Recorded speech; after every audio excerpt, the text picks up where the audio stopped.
ছাত্ৰ ছাত্ৰীসকল আজি আমি আলোচনা কৰিম নৱম শ্ৰেণীৰ গণিত বিষয়ৰ 5 নম্বৰ অধ্যায়ৰ অনুশীলনী 5.1 ইয়াৰে আমি 1 নম্বৰ আৰু 2 নম্বৰ কোৱেশ্চনটো আজি আলোচনা কৰিম 1 নম্বৰত দিয়া আছে তলৰ কোনবোৰ উক্তি সত্য আৰু কোনবোৰ অসত্য তোমাৰ উত্তৰৰ সাপেক্ষে কাৰণ দেখুৱা তো আমাৰ 1 নম্বৰটো দিয়া আছে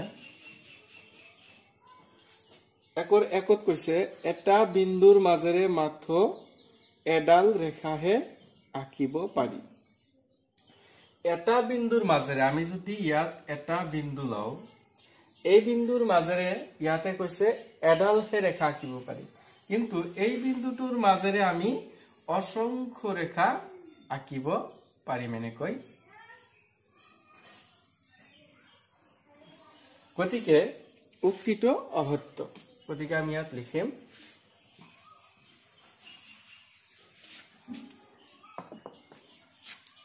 অসত্য কাৰণ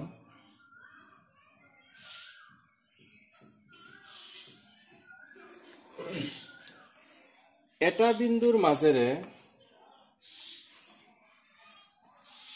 এটা ইয়াত লিখি দিম এটা বিন্দু মাজেৰে অসীম সংখ্যক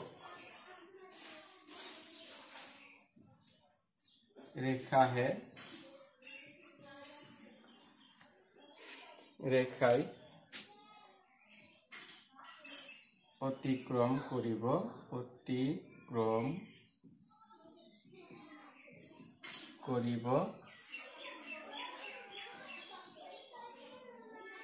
পাৰে একৰ 2 নম্বৰত কৈছে দুটা বিন্দুৰ মাজেৰে অসীম সংখ্যক ৰেখা আঁকিব পাৰি দুটা বিন্দুৰ মাজেৰে অৰ্থাৎ আমি যদি ইয়াত এটা বিন্দু লও আৰু এফালে যদি এটা বিন্দু লও তেতিয়ালে কোশ্চেন মতে কৈছে যে দুটা বিন্দুৰ মাজেৰে অসীম সংখ্যক ৰেখা আঁকিব পাৰি দুটা বিন্দুৰ মাজেৰে আমি এইটো বিন্দুৰ মাজেৰে পাৰ কৰি দিলে অকল এডালহে আমি ৰেখা পাই আছো গতিকে উক্তিটো আমাৰ কি হ'ব অসত্য কাৰণ দুটা নিৰ্দিষ্ট বিন্দুৰ মাজেৰে অকল এডালহে ৰেখা আমি আঁকিব পাৰি তো আমি ইয়াত লিখি দিম যে উক্তিটো আমাৰ অসত্য হ'ব ইয়াত লিখিম অসত্য কাৰণ দুটা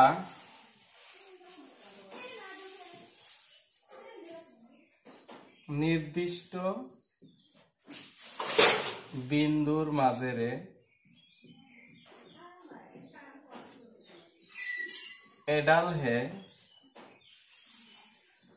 এডালহে ৰেখা আঁকিব পাৰি 3 নম্বৰটো আমাৰ কৈছে এডাল হিমিত ৰেখাখণ্ডক অসীমভাৱে দুয়মূৰে বৃদ্ধি কৰিব পাৰি এডাল হিমিত ৰেখা অৰ্থাৎ আমি যদি এটা ৰেখা লও এনেকৈ আমি এটা ৰেখা লৈ লৈছো এই ৰেখাটো আমি এই ফালৰ পৰা আমি অসীমভাৱে বঢ়াই দিব পাৰিম এই ফালৰ পৰা আমি অসীমভাৱে বঢ়াই দিব পাৰিম গতিকে আমি ইয়াৰ পৰা ক'ব পাৰো যে উক্তিটো সত্য কাৰণ আমি এডাল ৰেখাক হিমিত ৰেখাক অসীমভাৱে বঢ়াই দিব পাৰি ইয়াতে আমি লিখিম সত্য কাৰণ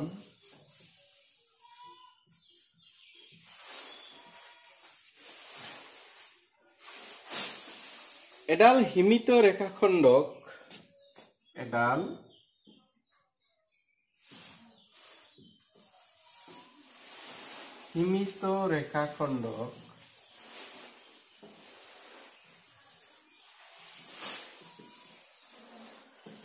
এডাল হিমিত ৰেখাখণ্ডক অসীমভাৱে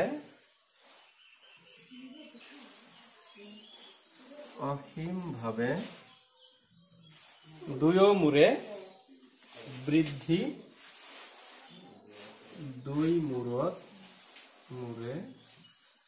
বৃদ্ধি কৰিব পাৰি। 4 নম্বৰ ইয়াত দিয়া আছে কোশ্চেনটো কৈছে যদি দুটা বৃত্ত সমান তেন্তে সিহঁতৰ ব্যাসাৰ্ধও সমান। যদি দুটা বৃত্ত যদি সমান হয় সিহঁতৰ কি হ'ব ব্যাসাৰ্ধও সমান হ'ব। ব্যাসাৰ্ধ সমান হলে আমাৰ বৃত্তও সমান হ'ব। গতিকে আমি ইয়াত লিখিম যে উক্তিটো সত্য। ইয়াত লিখিম সত্য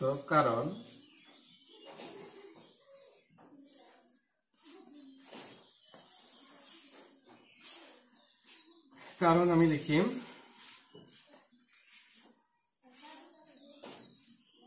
বৃত্ত সমান হলে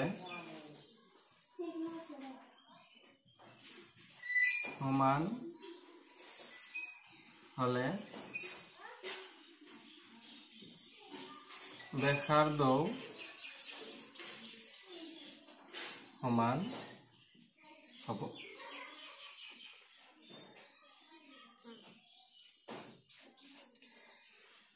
পাঁচ নম্বৰটো আমি লিখিম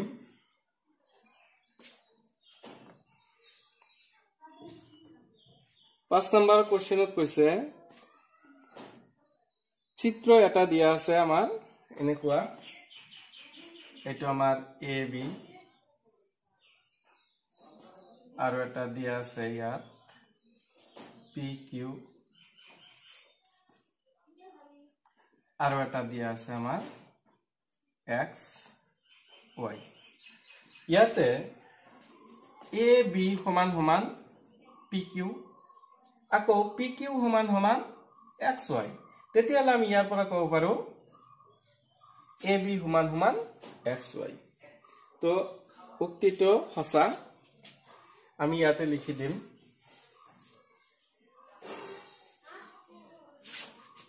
সত্য কাৰণ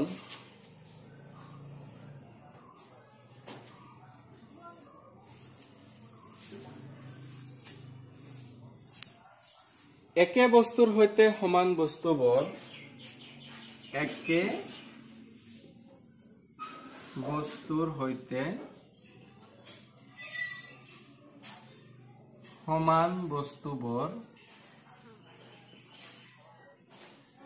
পৰস্পৰ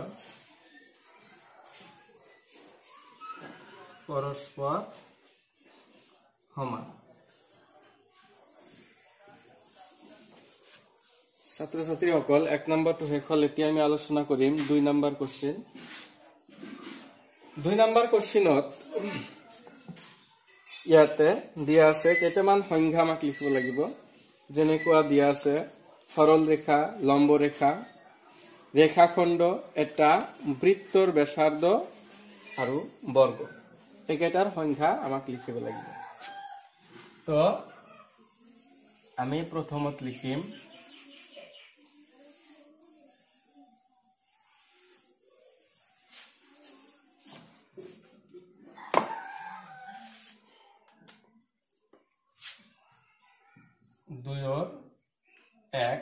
একত দিয়া আছে আমাৰ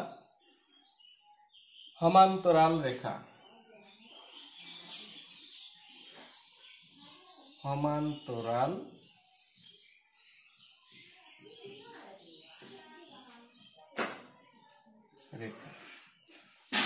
এইটো সমান্তৰাল ৰেখা কাক কয়? ইয়াতে যদি দুডাল ৰেখাই কেতিয়াও পৰস্পৰ কটাকটি নকৰে তেতিয়া তেনেকুৱা ৰেখাক আমি সমান্তৰাল ৰেখা বুলি কম। যেনেকুৱা এইটো ধৰি লৈছো আৰু এটা এম। তো আমি ইয়াৰ পৰা লিখিব পাৰিম যে এখন সমতলত থকা দুডাল ৰেখাক আমি ইয়াতে লিখিম এখন সমতলত থকা দুডাল ৰেখা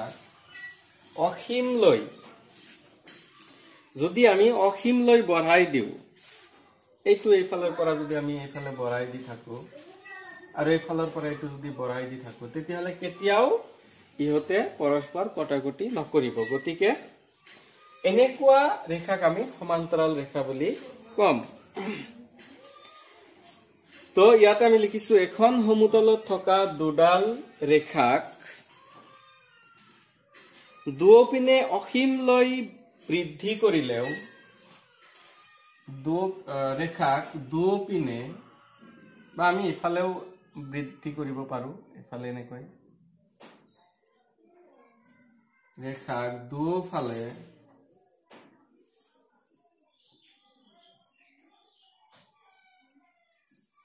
দুফালৰ পৰা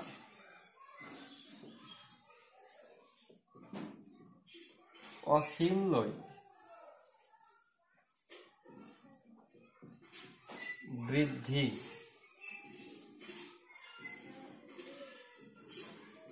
কৰিলে কেতিয়াও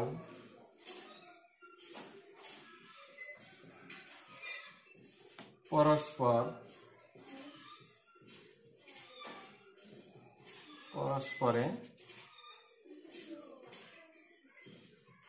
কটাকটি নকৰে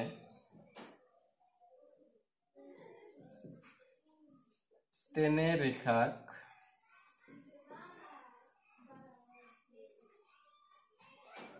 সমান্তৰাল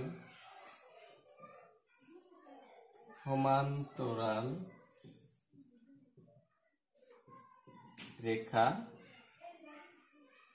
বলে এতিয়া আমি 2 নম্বৰটো আলোচনা কৰিম 2 নম্বৰত দিয়া আছে আমাৰ চিত্ৰটো তোমালোকে আঁকি লবা 2 নম্বৰটো দিয়া আছে 2 নম্বৰত দিয়া আছে লম্ব ৰেখা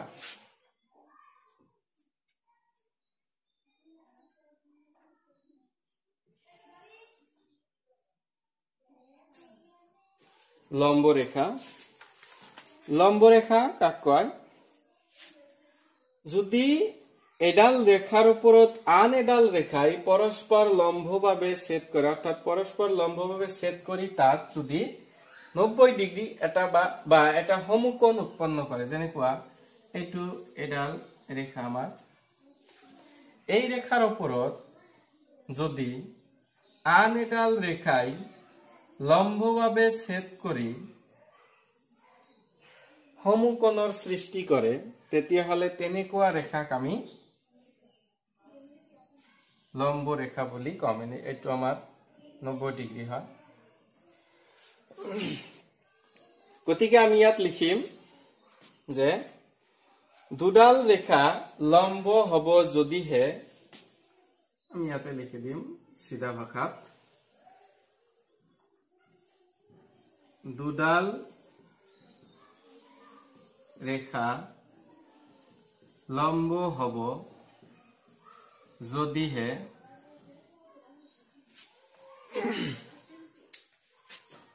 সিহঁত পৰস্পৰ ছেদ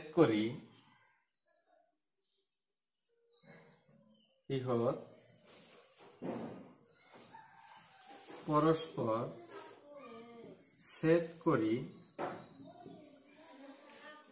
সমকোণ উৎপন্ন কৰে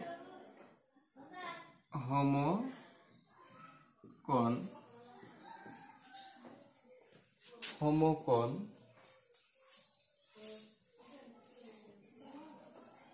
উৎপন্ন কৰে তেনে ৰেখাক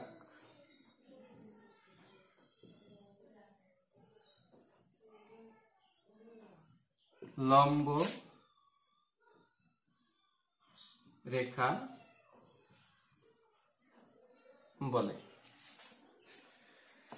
এতিয়া 3 নম্বৰটো আছে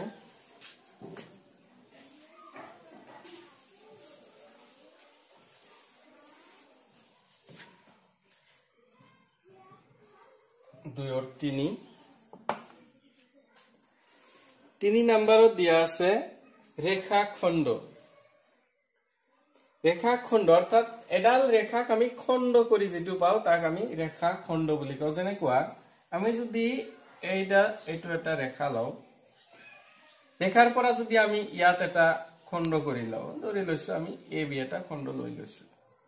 এইটো আমাৰ এ বি তেতিয়ালে এই ৰেখাটোক আমি ৰেখাখণ্ড বুলি কম তো আমি ইয়াতে লিখি দিম যে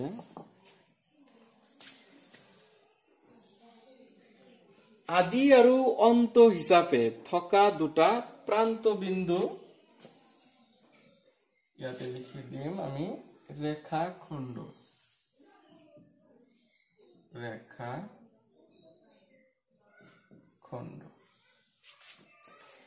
আদি আৰু অন্ত হিচাপে আদি আৰু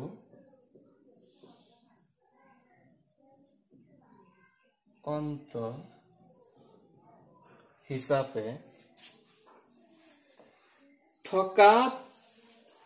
দুটা প্ৰান্ত বিন্দু বিশিষ্ট থকা দুটা প্ৰান্ত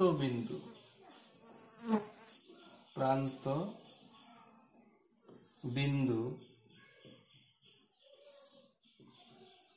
বিশিষ্ট সৰল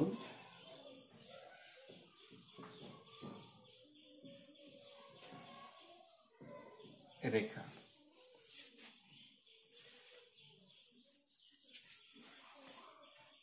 এই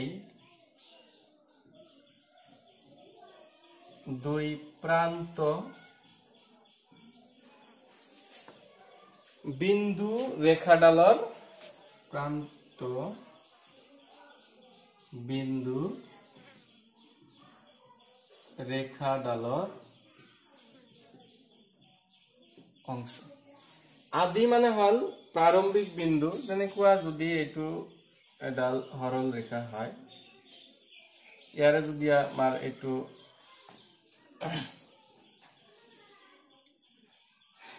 আদি বিন্দু এইটো প্ৰান্ত বিন্দু তেতিয়া হলে আমি এই ৰেখাটোক আমি কি কম ৰেখাডালৰ এটা অংশ অৰ্থাৎ ৰেখাখণ্ড তোমালোকে এইটো আঁকি লবা তাৰ পিছত আহিব 4 নম্বৰ 4 নম্বৰত দিয়া আছে আমাৰ 4 নম্বৰ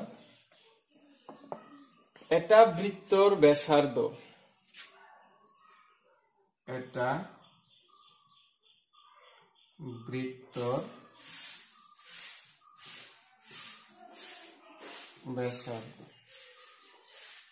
ব্যাসার্ধ কাক কয় সাপোজ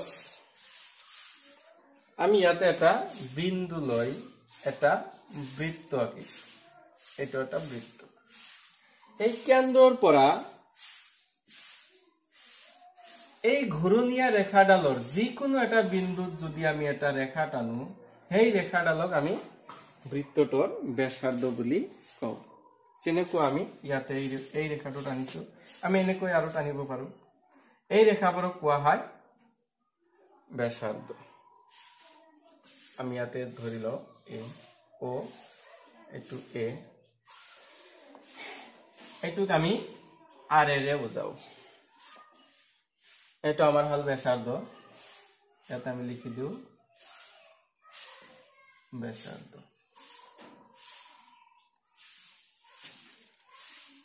তো আমি ইয়াত লিখি দিম যে বৃত্তৰ কেন্দ্ৰ আৰু অন্য যিকোনো বিন্দু সংযোগী বৃত্তৰ কেন্দ্ৰ আৰু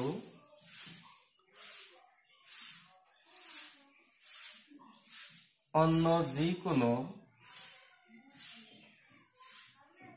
বিন্দু সংযোগী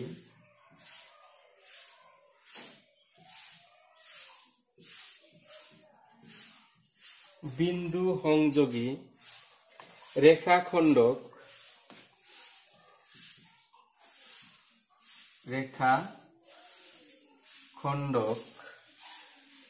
কি কোৱা হয় বৃত্তটোৰ ব্যাসাৰ্ধ বুলি কোৱা হয় ৰেখাখণ্ডক এটা বৃত্তৰ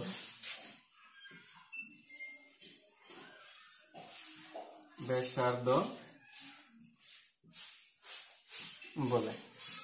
যেনেকৈ আমাৰ এইটো ব্যাসাৰ্ধ হয় অৰ্থাৎ সহজ ভাষাত মনত ৰাখিব লাগিব যে কেন্দ্ৰৰ পৰা ঘূৰণীয়া বৃত্তৰ ঘূৰণীয়া ৰেখাটোৰ ওপৰত যিকোনো ভাৱে আমি যিটো ৰেখা টানিম এই ঘূৰণীয়া ৰেখাৰ ওপৰত থকা যিকোনো বিন্দুলৈ আমি এটা ৰেখা সংযোগ কৰিম সেই ৰেখাটোৱে হ'ব বৃত্তটোৰ ব্যাসাৰ্ধ আৰু এটা দিয়া আছে আমাৰ বৰ্গ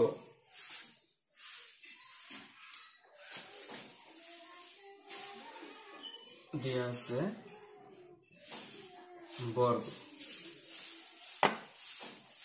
বৰ্গ কাক বলে যদি ইয়াতে আমি এটা বৰ্গ আঁকি লও আমি ধৰি লৈছো এটো এটা বৰ্গ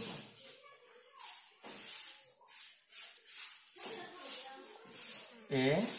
বি সি ডি এটা বৰ্গ এতিয়া আমি জানো যে বৰ্গৰ চাৰিওটা বাহু কি হয় সমান কিন্তু ইয়াত থকা কোণবোৰ প্ৰত্যেকটো কোণ কিমান এক সমকোণ কৈ হ'ব লাগে তেতিয়া হলে আমি ইয়াক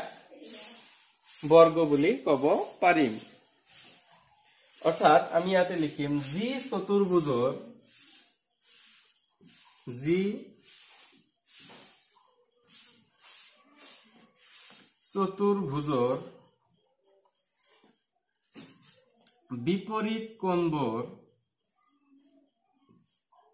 বিপৰীত কোণবোৰ সমান আৰু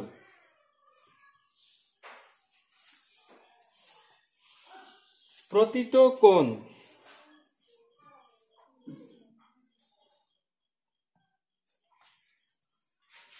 আৰু আটাইবোৰ ইয়াতে লিখিম আটাইবোৰ বা প্ৰতিটো লিখিলে হ'ব আটাইবোৰ কোণ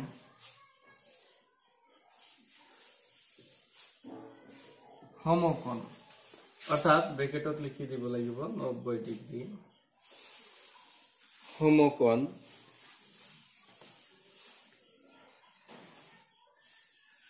তাক বৰ্গ বুলি